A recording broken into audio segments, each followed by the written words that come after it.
Circles कर रहे थे, ठीक है बच्चों। जिन लोगों ने मेरा चैनल सब्सक्राइब नहीं किया सबसे पहले तो वो करो, ठीक है। और हम लोगों ने सर्कल्स में काफ़ी वीडियोस बना लिए, काफ़ी वीडियोस मैंने शेयर करी हैं आपके साथ, और हम लोग पहुँचे हैं एनसीईआरटी के हिसाब से थ्योरम 10.6 पर, ठीक है बच्चों। कोई भी डाउट है you can ask me in comment section and you can go to my insta account which is maths.star। वहाँ पर आप मुझे डीएम कर सकते हैं अपने डाउट्स, और वहाँ पर मैं आपको आपके डाउट्स क्लियर करूँगी, ठीक है। सो थ्योरम 10.6 जो कि बच्चों को थोड़ी सी टफ लगती है क्योंकि थ्योरेटिकल है सारी, ठीक है। और इसको जब इसकी फिगर बनेगी ना वो आप कंपास और पेंसिल से बनाएंगे। नॉर्मली जो भी थ्योरम्स हमने करी हैं अब तक हम पेन से बनाते हैं अपनी नोटबुक में, और नॉर्मल बनाते हैं, विद पेंसिल हम नहीं बनाते हैं और कोई नीड भी नहीं है। लेकिन इस वाली थ्योरम में आपको जो फिगर बनानी है वो आपने प्रॉपर कंस्ट्रक्शन जैसे करते हैं ना, कंस्ट्रक्शन वाले क्वेश्चंस होते हैं वैसे करनी है। तो मैं आपको समझाती हूँ कि किस तरह से बनानी है। और पहले तो ये देखो कि प्रूफ क्या करना है ना। There is one and only one circle passing through 3 non collinear point. देखो पहले तो ये बताओ कि नॉन कोलिनियर होता क्या है। नॉन कोलिनियर क्या होता है? Points which do not lie on the same line are called non collinear points. Collinear points वो होते हैं जो एक ही लाइन पे लाई करते हैं, लाइक दिस। ये हमारे ए बी सी क्या है? कोलिनियर पॉइंट्स है, बट वो क्या कह रहे हैं? Non collinear points. तो इसका मतलब ये है कि सेम लाइन पे लाई नहीं करते हैं। तो इसका मतलब मैंने एक पॉइंट यहाँ ले लिया P, एक पॉइंट Q यहाँ पर ले लिया, और एक पॉइंट R यहाँ पर ले लिया, ठीक है। 3 नॉन कोलिनियर पॉइंट्स ले लिए, और हमें ये बताना है कि वो 3 नॉन कोलिनियर पॉइंट से सिर्फ एक ही सर्कल पास हो सकता है, 2 सर्कल पास नहीं हो सकते। There is one and only one circle which can pass through 3 non collinear points, ठीक है। तो आप पेंसिल लेंगे, पेंसिल से आप 3 पॉइंट्स ड्रॉ कर लेंगे और साथ में लिखेंगे take 3 non collinear points P, Q and R, P, Q and R, ठीक है। या फिर आप यहाँ पर गिवन में लिख सकते हैं ये कि 3 non collinear points P, Q and R are given, ठीक है। और टू प्रूव में है हमारे पास कि there is one and only, we can draw only one circle, we can draw only one circle passing through P, Q and R, ठीक है। अच्छा, अब कंस्ट्रक्शन में सबसे पहले ज्वाइन PQ एंड QR, ये हमने ज्वाइन कर दिया। पेंसिल से बनाना है बच्चों, हमने इसको ज्वाइन कर दिया इस तरह से, ये करा। उसके बाद ना हमें परपेंडिकुलर बाइसेक्टर बनाना है, PQ का भी और QR का भी। अब वो परपेंडिकुलर बाइसेक्टर कैसे बनाते हैं हम, ये हमने PQ लिया, जैसे हमारी कोई लाइन है, हमने छोटी क्लासेस में भी किया है। हम कंपास लेते हैं, कंपास की नीडल को यहाँ पर रख के एक आर्क इधर और एक आर्क इधर ड्रॉ कर लेते हैं, लाइक दिस। एंड कंपास की नीडल को रख के सेम रेडियस से हम यहाँ पर एक आर्क और यहाँ पर एक आर्क ऐसे बना लेते हैं। यहाँ पर हमारे ये जो पॉइंट ऑफ इंटरसेक्शन होते हैं इनको ज्वाइन कर लेते हैं। तो this line is the perpendicular bisector of PQ। Same here, P पे कंपास को रखो, एक आर्क यहाँ ड्रॉ करो, एक आर्क यहाँ और ऐसे ही यहाँ, और एक हमारे ये डॉटेड लाइन बन गई, ठीक है। तो हम यहाँ लिखेंगे draw perpendicular bisector AL of PQ, ठीक है। हमने ये AL ड्रॉ कर लिया, ठीक है। इसी तरह से draw perpendicular bisector BM of RQ। हमने यहां से कंपास रखा ऐसे ऐसे, और इधर से ऐसे ऐसे हमने ये ड्रॉ कर लिया, और ये हमारा है B और ये हमारा है M, और हमने ये ड्रॉ कर लिया, ठीक है।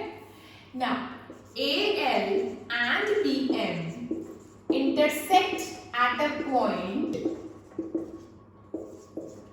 और उसको नाम दे दिया मैंने O, ये है इंटरसेक्टिंग पॉइंट, ठीक है। अच्छा, परपेंडिकुलर बाइसेक्टर का मतलब क्या होता है कि अगर मैं कोई भी ये लाइन ले रही हूँ और यहाँ पर ये परपेंडिकुलर बाइसेक्टर है, तो परपेंडिकुलर बाइसेक्टर के ऊपर कोई भी पॉइंट होगा वो इस पॉइंट से और इस पॉइंट से इक्वल दूरी पर होगा। चाहे वो पॉइंट यहाँ है, चाहे वो पॉइंट नीचे भी है, वो इक्वल दूरी पर है इससे, इस वाले पॉइंट से और इस वाले पॉइंट से, ठीक है।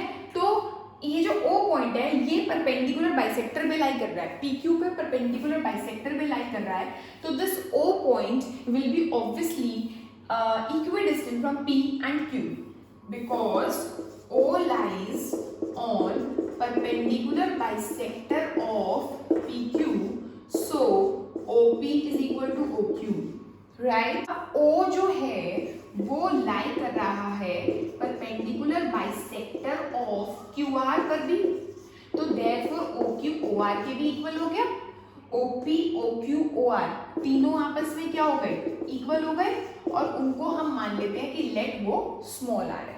इतना समझ आया? ठीक है।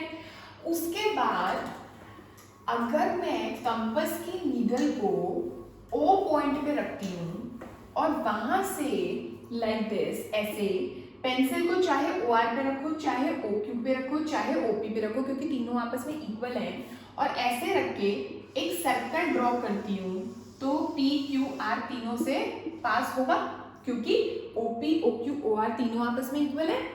तो with O as center and radius, taking radius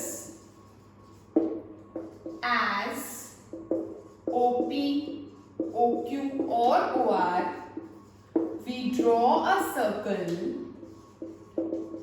which will pass through P, Q and R. So अभी तक हमने ये प्रूव कर दिया कि there is one circle which is passing through P, Q and R. एक सर्कल तो पास कर ही रहा है, therefore we have proved that there is one circle passing through P, Q and R. लेकिन वो हमसे क्या चाहते हैं कि there is one and only one circle which is passing through P, Q and R. So now we have to prove now that this is the only circle. सिर्फ यही एक सर्कल है. This is the only circle passing through P, Q and R. इसके अलावा और कोई circle नहीं है.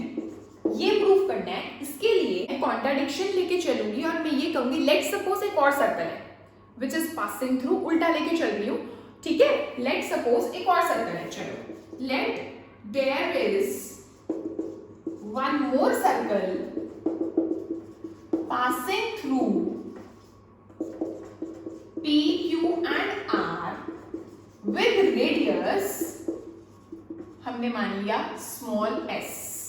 पहले क्या रेडियस था? पहले स्मॉल r माना हुआ था ना. लेट एक और सर्कल है जिसका रेडियस s है और जिसका जो सेंटर है O डैश, O प्राइम कहो या O डैश कहो, तो O डैश यहाँ कहीं होगा, ठीक है. तो दैट मीन्स वो O डैश जो होगा वो PQ के परपेंडिकुलर बाइसेक्टर पे होगा, करेक्ट. तो अब हम क्या लिखेंगे कि O डैश जो है, सो O dash also lies on perpendicular bisector AL पे भी लाई करेगा. वो perpendicular bisector AL किसका था? PQ का. and also on BM जो कि perpendicular bisector किसका था? QR का था.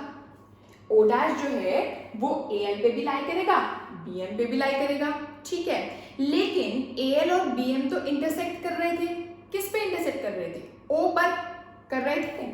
But AL and BM were intersecting at what point? At O.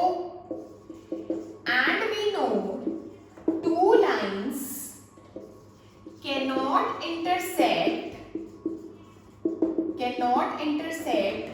at more than one point. है ना भाई? नहीं कर सकती, ठीक है. AL और BM तो O पे इंटरसेक्ट कर रहे थे.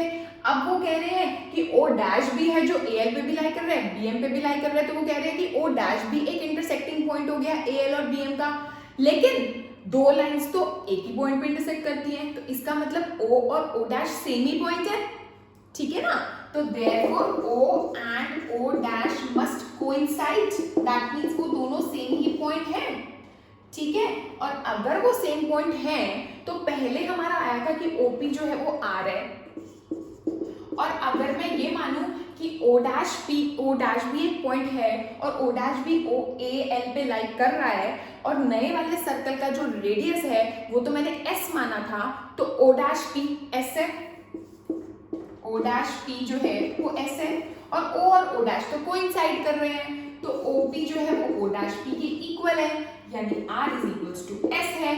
तो दैट मीन्स एक सर्कल R रेडियस का है, एक सर्कल S रेडियस का है, कोई बात ही नहीं है, क्योंकि R और S तो इक्वल आ गए, डिफरेंट है ही नहीं। So there is one and only one circle passing through P, Q and R। One के अलावा एक से ज्यादा सर्कल नहीं हो सकता passing through 3 non collinear points, ठीक है। इसके ऊपर बेस्ड एक एग्जाम्पल है आप लोगों की बुक्स में, जो कि है example number 1 of the chapter circles, और वो एग्जाम्पल है given an arc of a circle complete the circle. Given an arc of the circle complete the circle. तो इसमें हम क्या करेंगे, इसमें हम करेंगे बिल्कुल सेम एज इट इज, यही वाली चीज। हमें ये दे रखा है कि ये एक आर्क है, ठीक है, और ये है P और R, PR एक आर्क है, ठीक है। तो गिवन में आप ये लिखेंगे कि given arc PR, take a point on arc PR which is Q, ठीक है, ठीक है। सिर्फ और सिर्फ इतना डिफरेंस था। उसके बाद सारा यही थ्योरम स्टार्ट हो गई कि join PQ, join QR, now draw the perpendicular bisectors, join this, draw the perpendicular bisector of QR also, ठीक है, join this and they intersect at a point which is O। ये हमारा A, ये L, ये B, ये M, ये O मिल गया, and with O as center we draw or we complete this circle। तो हो गया ना भाई। सो सारी थ्योरी यही वाली लिखनी है, ठीक है। ये प्रूव करने की जरूरत नहीं है कि this there is only one and one circle passing through this and this, वो तो जरूरत नहीं है। शुरू की जो पूरा कंस्ट्रक्शन वाला पोर्शन है वो लिख देना बस इसमें, ठीक है। ओके, सो थ्योरम वो वाली और ये एग्जाम्पल 1, थ्योरम 10.6 और एग्जाम्पल 1 बिल्कुल इंटायरली सेम है, ठीक है। उसमें सिर्फ 3 नॉन कोलिनियर पॉइंट्स दे रखे थे, और इसमें हमें एक आर्क दे रखा है जिसमें हमने P और R था ही, और हमने एक और पॉइंट Q ले लिया और फिर ज्वाइन कर लिया, तो बन गए 3 नॉन कोलिनियर पॉइंट्स, और फिर से वही सब कुछ करना है। ओके, सो आगे हम अपनी नेक्स्ट वीडियो में करते हैं बच्चों, ठीक है। एंड कुछ भी डाउट आ रहा है बच्चों मुझसे पूछिए कमेंट सेक्शन में, अपने कमेंट्स दीजिए, आपके कमेंट्स देखकर बहुत अच्छा लगता है, ठीक है। Please do subscribe my channel. Okay, bye-bye. Thank you so much.